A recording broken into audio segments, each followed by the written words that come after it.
Welcome everybody to this week's bi-weekly community call. We hold these calls every other Tuesday at 9 a.m. Eastern and 1 p.m. UTC. Today we have a packed agenda for you guys. First off, we will have Ray, who leads the tokenomics project, introduce us to the ratcheting automated market maker approach and also call for any questions. Afterwards, Brave New DeFi will have an exciting announcement about the mutual expanding into real-world risk, and he will go over some of the execution updates for the NMPIPs and NMDP. Last but not least, we have Hugh's update from the foundation, and then we will review the latest week in cover sales and active coverage, and in the end, you will have the opportunity to ask any open questions. Let's jump right in with Ray. The stage is yours, Ray. Great. Yeah, thanks. So we've just launched the tokenomics education stage. Thank you, Brave, for posting it on the forum, putting together the education guide. Really appreciate that.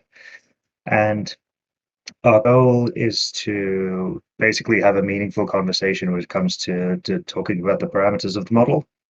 So what we really don't want to be doing is explaining the model at the time that we're trying to figure out, how we should set things. So we're taking the time the next 3 weeks to basically offer up a sort of education program, I guess. You guys can go on the forum and read Brave's post. And Brave and I will also be holding office hours every Tuesday and Thursday at 4 p.m. UK time, or 11 a.m. Eastern, so 2 hours after this call. And the first one of those will be today. So yeah, the post contains a guide about how the ratcheting AMM, or the RAM as we call it, works from the perspective of the price movements and liquidity and how the system calculates the internal price. And there's also a conversation about timelines and of the parameter discussion and the stages that we expect to go through.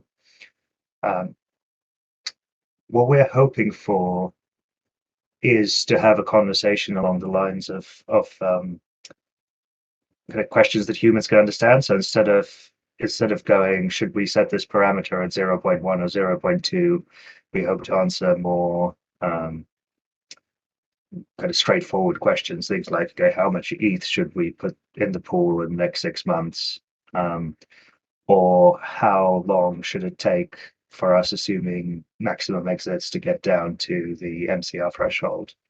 And if we manage to answer those questions, I think a lot of the parameters will become obvious, and we won't need to, argue over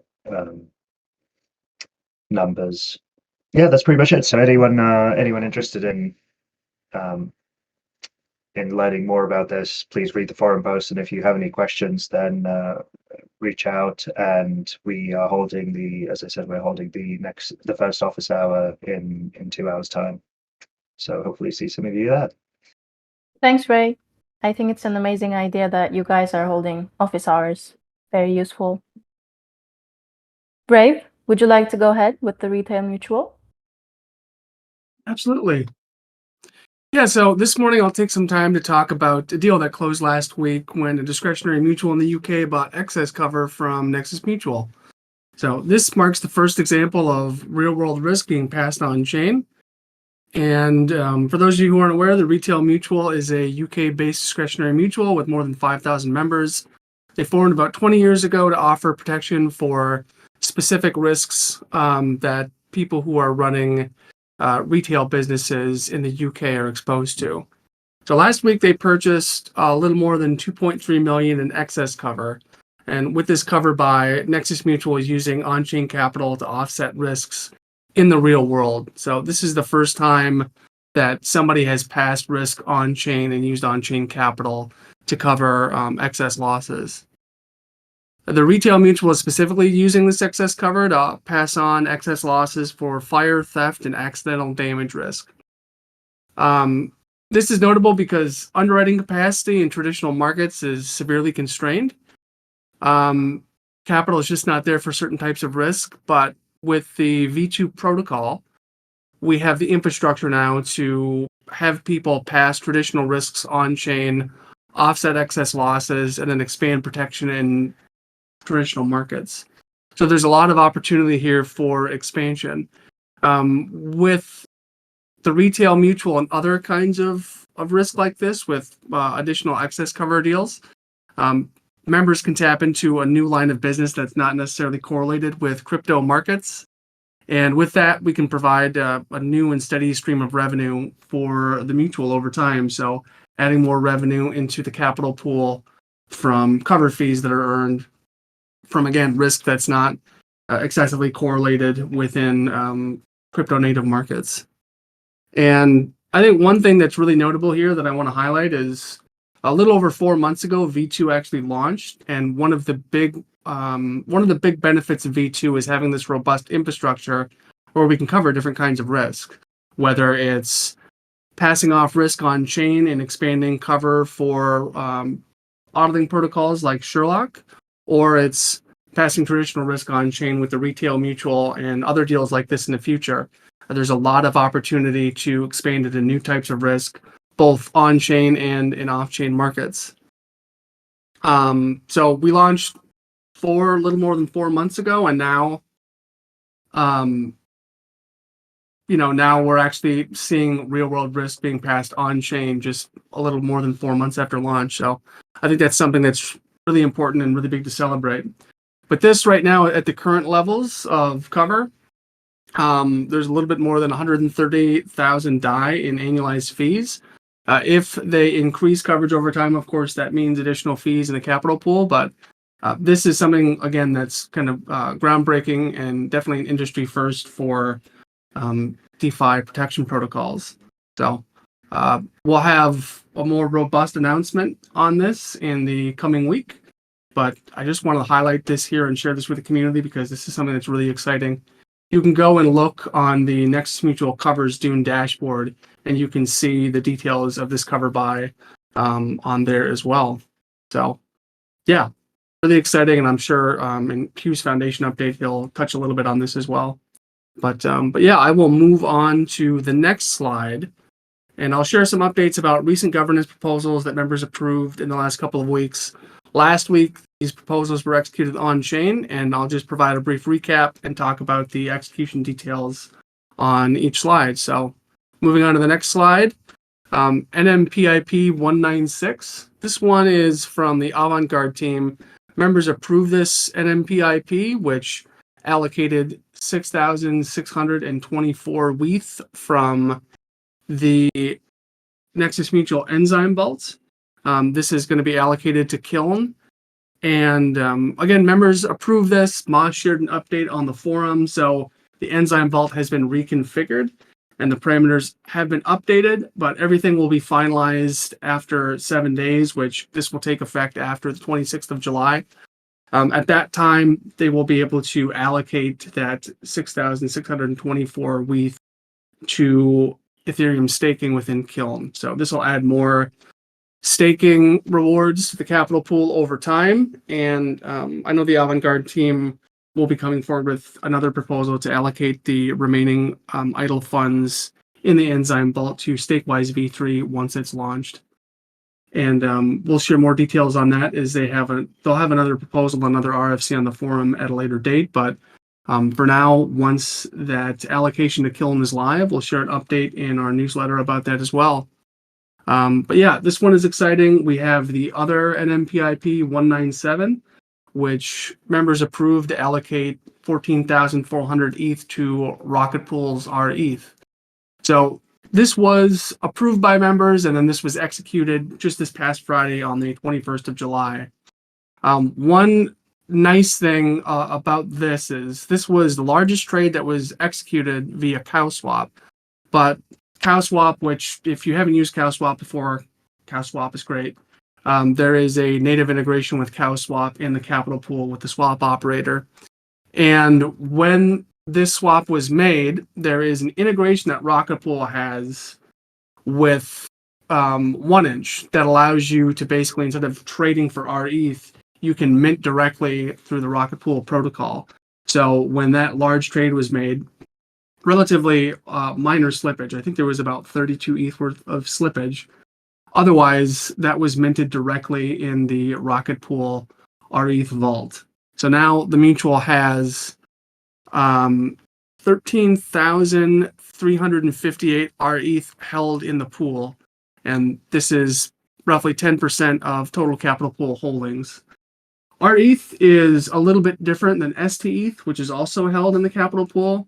STETH is a rebasing token, whereas rETH is not a rebasing token. So it accrues value over time, but the actual token balance doesn't increase. You can look on the Nexus Mutual capital pool Dune dashboard and see the breakdown of holdings within the capital pool that's been updated to reflect rETH. And then you can look directly at the capital pool contract to see the rETH balance and see what that's worth ETH-wise as it increases in value over time. But now with rETH held in the pool, we have a 22.4% allocation to STETH, 10% allocation to rETH, and then soon a 4.2% allocation to Kiln. And with all of these productive assets generating staking rewards in the capital pool, we should be seeing somewhere between 2,400 and 2,600 ETH generated in staking rewards every year. So that'll be added to the capital pool and will grow the capital pool over time. Again, I anticipate there'll be more proposals on the forum to allocate additional capital from the pool. I anticipate there's going to be one from the Avant-Garde team about the Stakewise V3 allocation, but I expect after the news of this that other liquid staking providers will be reaching out and putting RFCs in the forum. So keep an eye on that. But very exciting to diversify exposure to ETH staking risk and spread that across now Rocket Pool and Lido and then soon Kiln. So thank you everyone for voting on this. Very exciting.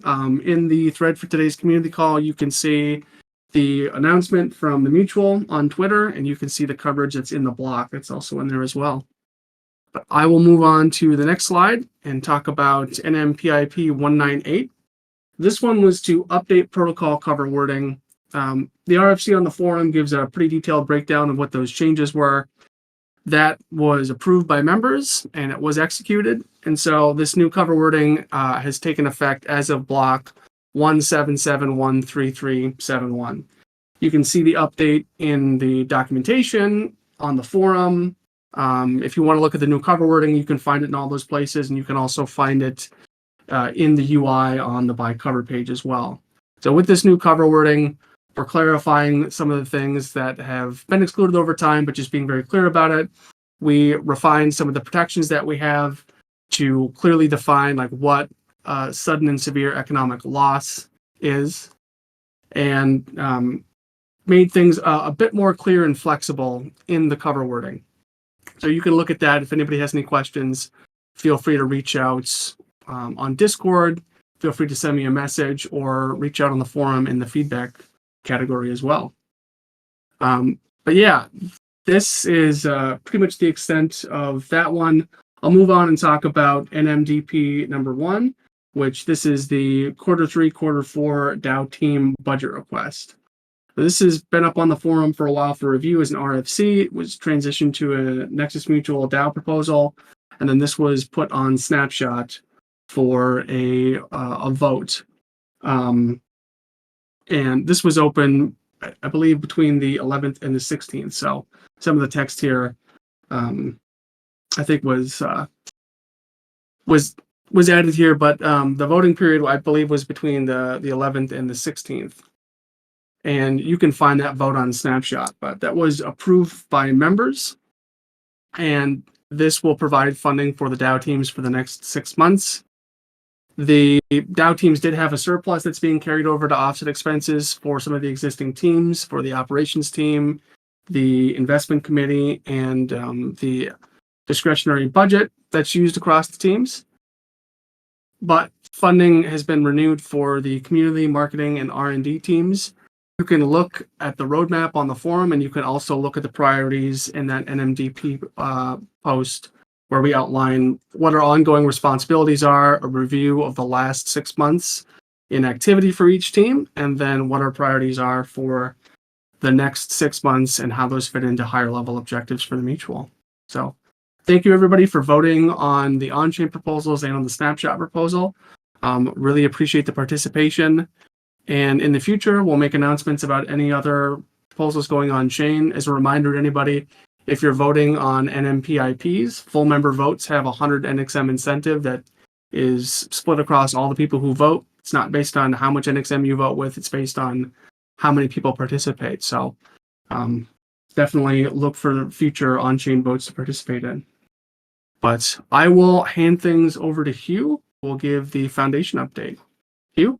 Hey everyone, thanks Brave and Sam and Ray. So yeah, a few things going on with the foundation side. So I guess there's been a lot of work on the tokenomics side of things. I'll just give a bit of insight into a couple of things that have already been raised, essentially, because a large part of the foundation work is effectively what's been already mentioned so far. But on the tokenomics side, implementation is going well. The kind of first run through the Solidity code, it's kind of got to a pretty good spot, and we're now kind of integrating it with the rest of the system to make sure it all hooks in all right. And it seems like it's a relatively simple change compared to something like V2, etc. So it seems to be going well. We haven't run into any major issues there or anything else. So that's going quite well. We're basically kind of working through the later stages of the kind of initial implementation, and then we'll kind of get into the heavy lifting of all the testing and simulations and stuff using the actual Solidity code that we're coming up with. So it's kind of working through together quite well, and it's going to be hooking into kind of some arrays work on the simulation side of things to kind of really test it properly. So some good work there. I guess there's a big chunk of work last week was making sure that the rocket pool proposal was implemented correctly. So just making sure that it all happened, given it was quite a large trade, the largest ETH trade CowSwap has ever done. So that was quite exciting, but just making sure we did it all right. There's a bit of time spent on that one. So that's So I guess a bit of resource on that mainly. Then on the retail mutual, just wanted to highlight this one again because I think it's a pretty big step for Nexus. We've had a lot of discussions with various different mutuals, etc., and we've got a kind of relationship with a company that manages discretionary mutuals. So hopefully this is the first of a few more in the future, but they do take a while to happen. But like this one's pretty exciting because we're covering real world risk. There's these are like actual shops in the UK that need coverage, and they have a mutual themselves, and then they're looking to kind of they have offloaded the excess risk onto us. So so pretty exciting stuff. So the retail mutual is technically a member of Nexus Mutual, and they've offloaded that risk. So it's some pretty interesting things, and hopefully it's going to lead to some more deals in the future. Well, yeah, as Brave said, I think one thing that's quite interesting that it's a bit hard to pick up unless you're kind of in the weeds on the insurance side of things is that in traditional insurance markets right now, there's a severe lack of capacity and capital to deploy against risks. And so we're in quite a unique position where we have a lot of capital, but we're a little bit weird because we're on chain and we're crypto, and maybe a little bit harder to deal with than a regular TradFi reinsurer or insurer.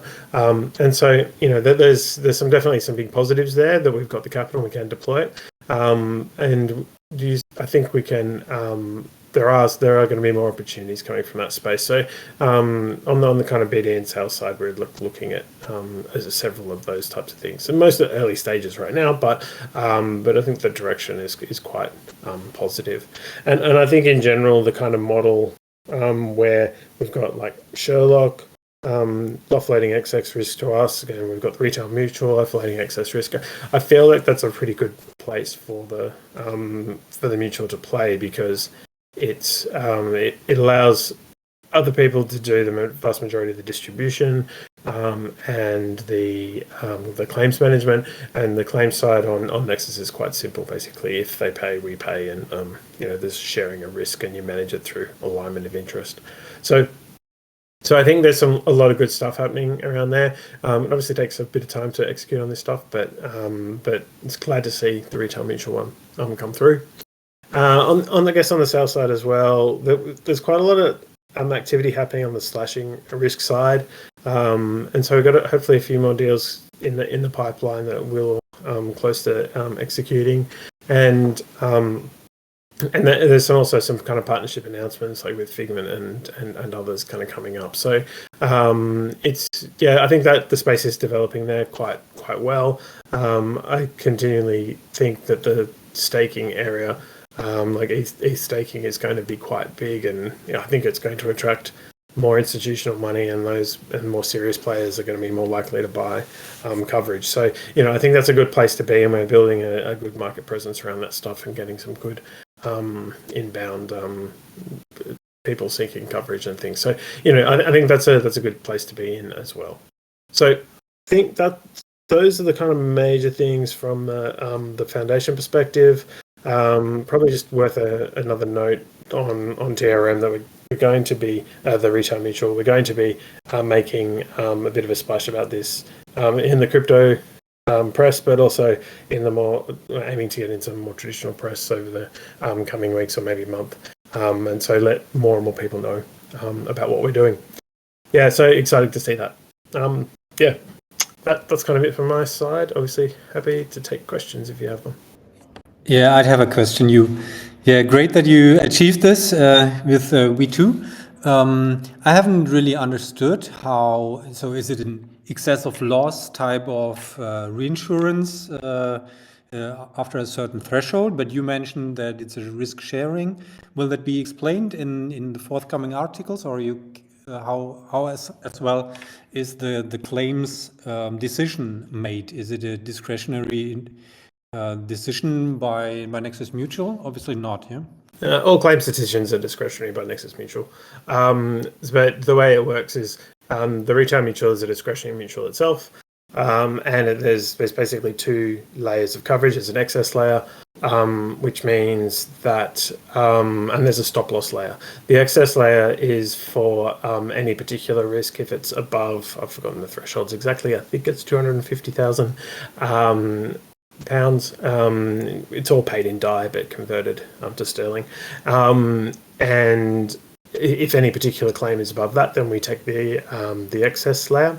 And then if there's an accumulation of lots of claims over a particular year period, then the stop loss side of it kicks in. And so those two aspects combined effectively is transferring excess risk to the mutual. So the way that makes the way the claims are determined is basically if the retail mutual shares the details of the claims it's paid, and it's just a formulaic trigger. Basically, if these amounts are breached, then the payment is made, and so they make a claim in the usual way on Nexus Mutual. I think one important point here is that both TRM, the retail mutual, and Nexus Mutual are discretionary mutuals, so we're both operating not insurance contracts. So it's I guess it feels like reinsurance from a like risk transfer point of view, but it's actually one discretionary mutual transferring risk to another discretionary mutual. So the kind of claims are at the discretion of members works on both sides here. So it's all kind of consistent. Okay, thanks. If there are no further questions, let's move ahead with this week's analysis. Thanks you, by the way, for the amazing updates. Looking at the last week in cover sales, we had about $7.4 million worth of cover sold, with the retail mutual sales topping our list with $2.3 million of worth of cover. And the mutual earned $35.7 thousand in fees. By the way, you can now find our weekly analysis in the Nexus Mutual Governance Forum in the updates category, and under the weekly analysis subcategory. We'll be posting new updates every Thursday just before we send out our weekly newsletter, The Hedge. Looking at active coverage by cover type, we have $45.4 million of active cover, and protocol cover is still topping our list. And as you can see, the retail mutual is also part of the top 5 products offered by the mutual. Now it's time for the open forum. If any of you have any questions or anything that needs clarifying, we could do this now. I guess we don't. Thanks for joining us. We hold these calls every other Tuesday, and the next one will be on August 8th. Looking forward to seeing you there. Have a great rest of the week. Bye. Bye, everybody. Thanks, everyone.